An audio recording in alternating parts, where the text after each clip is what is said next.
Hi, so my name is Ellis. I'm a psychologist with Sojourn, and I'm just talking with my friend Tara over here, also a fellow psychologist over at Sojourn.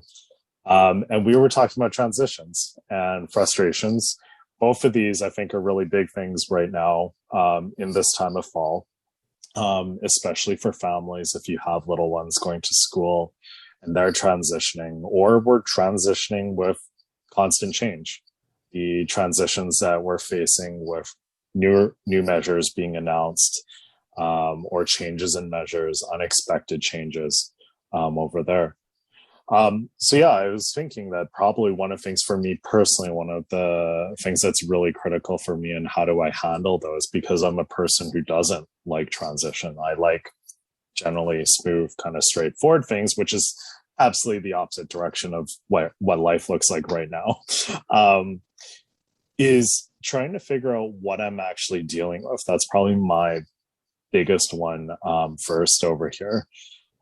Because if I don't know what I'm dealing with, I'm kind of just lost in that feeling, that frustration, that emotion, anger, unsettledness, anxiety, whatever it is. I'm kind of lost in it. So a really big piece for me is I often talk about in therapy, from a cognitive behavioral therapy standpoint, is I will draw a little triangle to try to conceptualize it. And I find that really helpful visually to have a framework to break down how I'm feeling.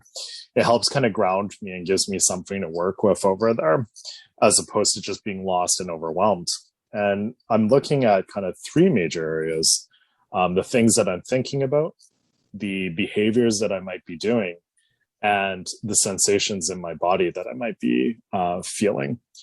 And it's kind of critical over here because those are kind of our three major tenets of how we experience emotions, and these also conversely also contribute to how we feel as well. And with whatever those frustrations are, whether that's frustrations with COVID fatigue, frustrations with new measures, frustrations in not being able to go to school the way that you'd like to go to school,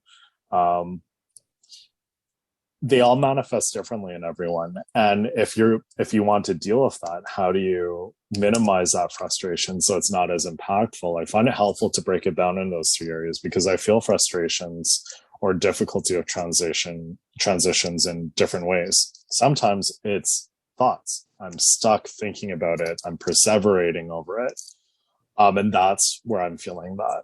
Or it's in my body and I'm feeling agitated, frustrated somewhere. Often it manifests for me in my upper body, especially around my jaw. I feel really warm. I feel a lot of tension here.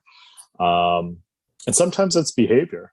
Maybe that's behavior is reactive behavior. I'm short-tempered. I'm frustrated easier. I lash out and my voice gets loud. I push people away. I tend to be more isolated. Those are some of the things that I might be thinking about. Because if I can recognize what I'm dealing with, then I can do something about it. So those are just kind of maybe some of the things that I might be doing when I'm thinking about difficulty with transitions or frustrations with all the wildness that we're dealing with right now in our world. Yeah, it's wild out there. That's for sure, right? And I like this. The three pillars of CBT are always a good reminder that our thinking, our behavior, and our emotion and how they're connected. And sometimes, just like what you're saying, Ellis, it feels so very fresh. It's like, that's a good clue. Like, where am I really hooked into this triangle, or which pillar is my first part to go to? Is it something about my thinking, or am I noticing my behavior or my emotion? And that can help us to link into those other parts. So it's a really good classic tool. There's a reason why it's been around for all these years and it works. Yeah, I agree. And I like it because it helps me when I feel overwhelmed. And it gives me something to work with, somewhere to start. Yeah. And I think it transitions is like my daughter's second day of school. And I had this thought, the first day of school is going to be hard and difficult and anxiety provoking. So this belief. The second day of school, I wasn't prepared for her anxiety. because I had a belief the first day of school is going to be difficult. And I hadn't thought past that. So then I didn't notice my own emotion on the second day of school. I was feeling anxious. She's feeling anxious. And it was such an epiphany for me when I caught that anxiety and notice it, that it's like, oh, here's a faulty thought, actually. That there's a lot of anxious days. This transition that our family's going through this school year, the beginning of the school year, is not one day. Yeah, so Absolutely. That's just like how I noticed myself. I wasn't being cognizant of using this triangle or the pillars, but that's exactly what I did.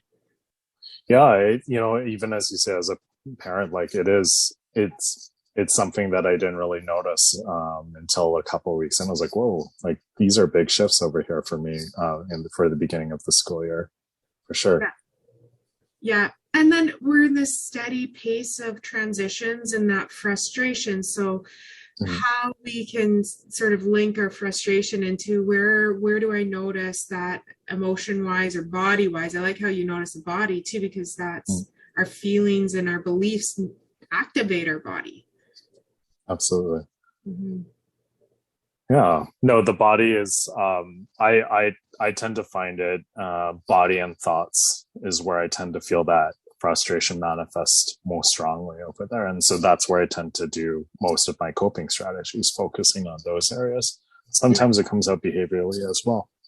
Right. Yeah. And really useful. It's also useful that we get grounded, we get mindful, and then we get aware and thoughtful about our experience. And then again, the attachment piece of like, not only my experience, but my experience of my people and the energy between us and in all of this frustration and transition. So this is really awesome, Ellis.